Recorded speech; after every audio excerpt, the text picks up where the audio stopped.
Alors, revenons un peu sur la situation des noms de planètes et de signes en astrologie et en astronomie.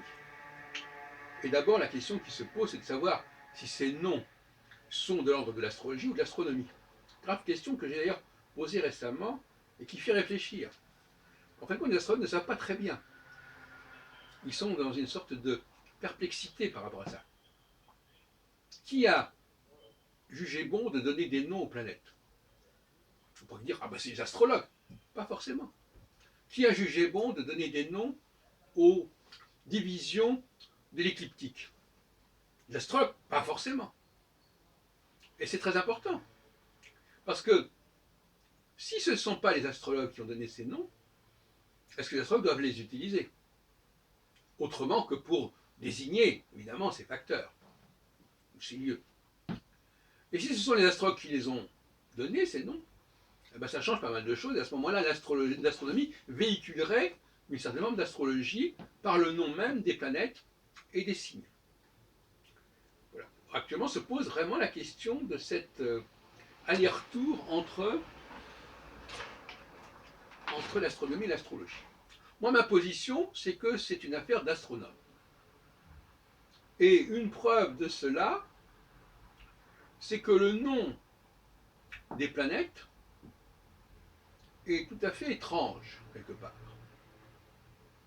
Est-ce que vous vous rendez compte que si l'on va depuis Mercure, je laisse de côté les luminaires, depuis Mercure jusqu'à Pluton, combien vous avez de déesses? Vous avez Mercure, Vénus, Mars, Jupiter, Saturne, Uranus, Neptune, Pluton. 8 facteurs. Vous avez une planète qui porte le nom d'une déesse, à savoir Vénus. Est-ce que c'est normal? Est-ce que ça correspond à des gens qui ont une cohérence, une exigence de cohérence quelconque? C'est n'importe quoi, c'est du grand n'importe quoi.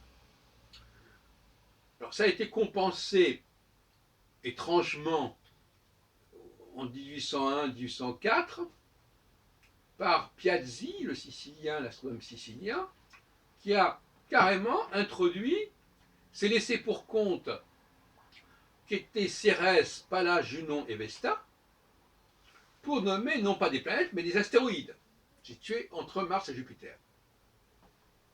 Vous voyez bien à quel point les choses sont étranges à ce niveau-là. Et si on prend les signes zodiacaux, ben, ce n'est pas non plus beaucoup plus cohérent et beaucoup plus équilibré au niveau paritaire, c'est le moins qu'on puisse dire.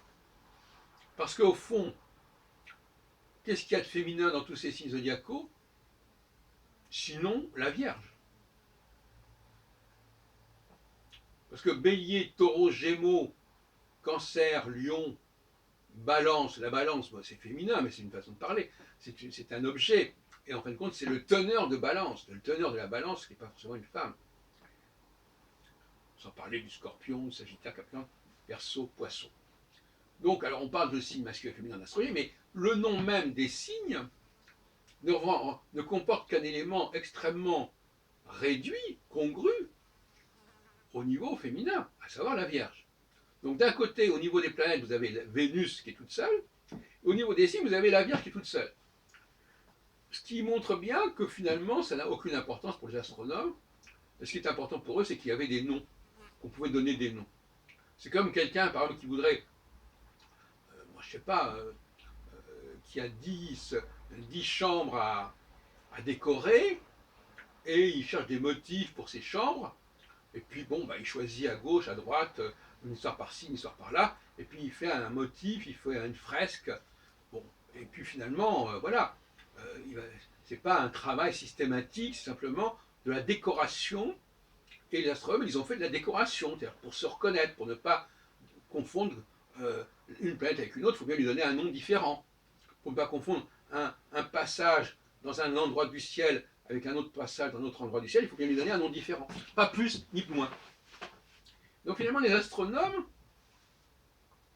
ne savent pas très bien comment gérer tout ça, sauf que en 1781, quand Herschel découvre une nouvelle planète, au-delà de Saturne, alors lui-même ne l'a pas appelé Uranus, hein, mais il l'a plutôt nommé au nom, en l'honneur de son protecteur royal, Georges III, et en honneur de l'Angleterre, parce que lui-même était un immigré allemand hanovérien installé à Bath.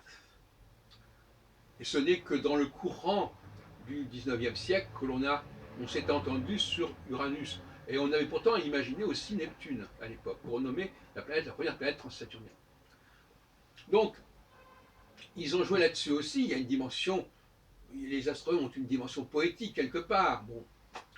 Mais finalement, ça n'a pas beaucoup d'importance. Donc là, il y a un malentendu. D'un côté, des astronomes qui donnent des noms parce qu'il faut en donner à des planètes et à des signes, à des constellations. Il faut bien découper d'une manière ou d'une autre, comme on donne des noms de rues, des noms de personnages à des rues dans un quartier, le quartier de l'Europe par exemple. Et avec toutes sortes de noms de rues portant des noms de capitales européennes, etc. Autour de la gare Saint-Lazare, là, dans le 8e. Comme ça, vous donner des noms. Tout comme quand vous avez toute une ribambelle d'enfants, il faut leur donner des noms, il faut leur donner des prénoms. Qu'on prend à gauche et à droite.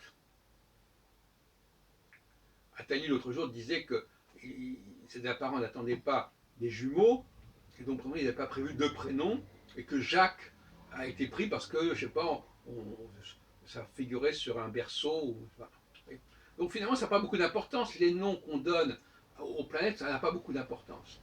Et pourtant, les astrologues y attachent beaucoup d'importance. Et ils prennent ça très au sérieux, hein, voilà, bon.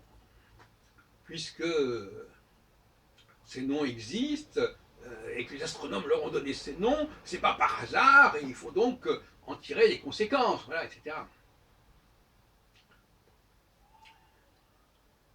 Et en fait, que je viens de le dire, parmi les grandes planètes, il n'y a pas de Proserpine, il n'y a pas Cérès, et il n'y a pas Junon, il n'y a pas Minerve, il n'y a pas Vesta,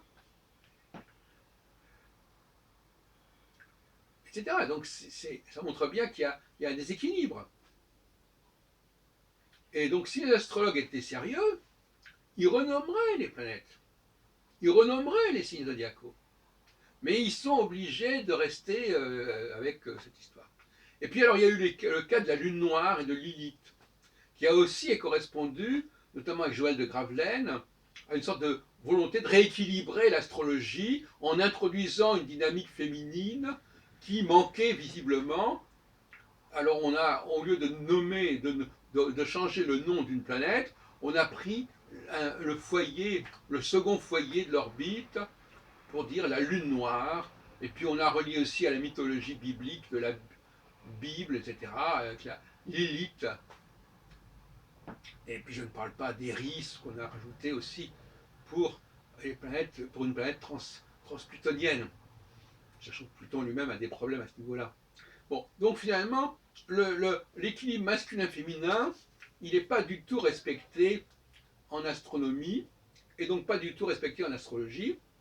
Et moi, si j'étais un astrologue traditionnel, j'essaierais de donner d'autres noms aux planètes que ceux que les astronomes nous ont imposés, d'une certaine façon. Pour moi, le problème ne se pose pas tellement, parce que de toute manière, je ne m'intéresse ni aux planètes pour leur nom, ni aux signes zodiacaux pour leur nom. Et en ce sens-là, je vais dans la ligne d'André Barbeau, dans son astrologie mondiale en tout cas, ou dans son indice cyclique, peu lui importe le nom des planètes, et peu lui importe où ces planètes se rencontrent. Donc je suis assez d'accord avec lui. Donc finalement, quelque part, je conclurai comme cela, que peu nous importe le nom des planètes, que peu nous importe le nom des signes. Ce qui est important, c'est l'aspect. C'est l'aspect. Et l'aspect échappe. Si les signes et les planètes ont des noms, les aspects n'ont pas de nom, à part un nom technique. On n'a pas dit tel aspect, c'est l'aspect de Mars, etc. Bon. Et donc, l'aspect, c'est ça qui est déterminant, c'est ça qui fait sens en astrologie. Alors, l'aspect entre quoi et quoi, on ne va pas revenir, j'ai fait des textes là-dessus sur la psychologie astrologique, mais ce qui est important, c'est l'aspect. Et c'est ce qu'avait bien compris Kepler. En mettant l'accent sur l'aspect, on échappe à cette question du nom des planètes et du nom des signes.